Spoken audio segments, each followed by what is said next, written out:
Hi, welcome to my video Hidden from Sight.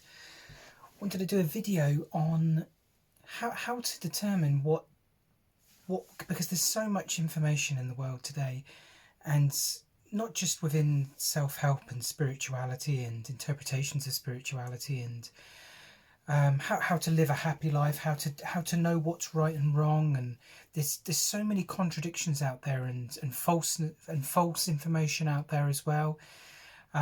It can be it can be disconcerting, because I mean I've read about 200 books plus in the last 5-6 years on biographies of people who've achieved things that I admire, spirituality, personal growth, success, and all these things about sort of making life more enjoyable while we're here. And in more than one occasion, I've come across sentences or phrases that contradict other books or other things, and I think in a couple of books they even reference this, saying try not to read too many books because you get all these contradictions and it can cause confusion. I guess what I wanted to make this video about was one of the things we've got is intuition, and I guess if we hear something that doesn't seem right, we don't have to accept it at face value. If it rings true based on what you've experienced in your life, take it and sort of put it in your mind, or allow it to sort of sink in. But I think one of the mistakes I made in my earlier years was I had my set beliefs, which some of them I'd consciously inherited, some of them I'd chosen. And I was quite stubborn. I stood by them through whatever, and I wouldn't ever examine them.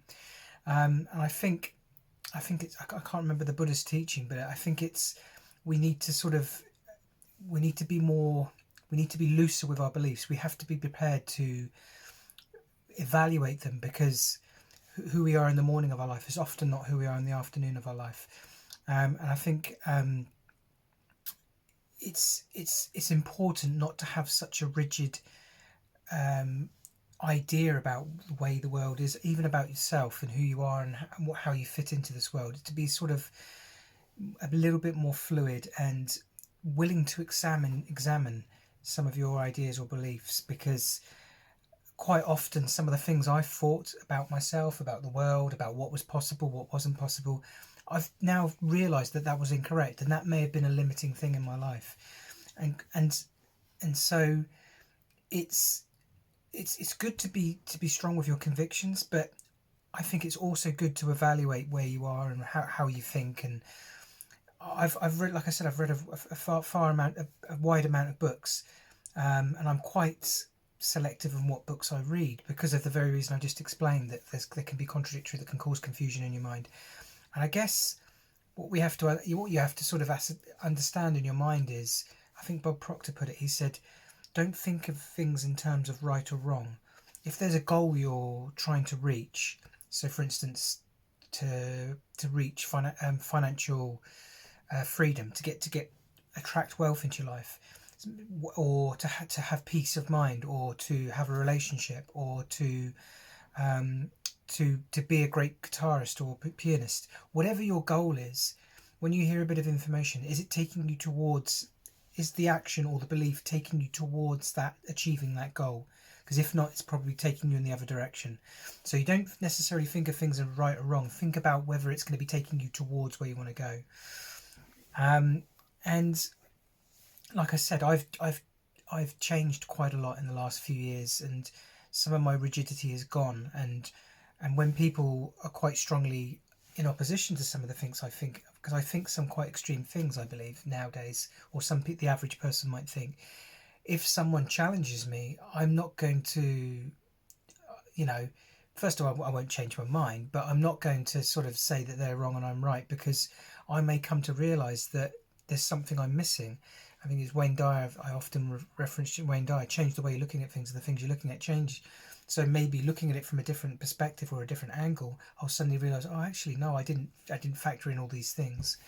So I guess it's with all the information that's out there, Finds what I do is I find a source of someone who I feel is reliable. So a lot of the things they say, and either videos or text or stuff that you feel very safe, and work off the references from that person. So if they're referencing a book, use that as a way to sort of go off and find more information on in that field. Like I said, I'm reluctant to just read books that people hand me. I have done, but often it's when books have been given to me, they're normally, there's a lot more contradiction in there than I would like. And the last thing you want to do is introduce conflict into your mind. We have enough conflict in our minds unconsciously already. We want to be introducing things that support the ideas and take us in a direction that we want to go in. And if the ideas make us challenge our ideas, that's fine, but then we need to lay down the other ideas if we want to substitute those ideas. And if it's completely contradictory, it's going to be too much and it will be overwhelming. So I guess it's exercise discretion. Have some favoured authors and look at the bibliography that they've or authors they've referenced throughout the course of their books, and use that as a way. Or if someone says something and it really resonates with you, maybe find out more about that person. Yeah, that's all I wanted to say for now. It can be a very difficult thing because we're trying to educate ourselves, but there's a lot of information, and I don't think it's malicious, the information that's not necessarily correct out there. It comes from a place of a different angle or a different perspective, and maybe maybe their awareness isn't quite where other people's awareness is, so they're seeing it from a different perspective. And so that's why it's so important to be freer with your beliefs and convictions, and be prepared to evaluate them. But yeah, I think as long as you're keep on educating your mind with the things that are moving you towards where you want to get to, I think, and you're loose on your beliefs and not be afraid to let go of some of the sort of more aged beliefs. You're a bit more fluid, and then you'll find yourself changing through the years, because what we don't want to be is have the same views and ideas and be the same person 10 years from now. We want to have changed. So, and that means changing our inner world. Anyway, that's all for now. And please subscribe for more videos. I'll be exploring more sort of information on the mind and success and spirituality moving forward. Thanks. Bye.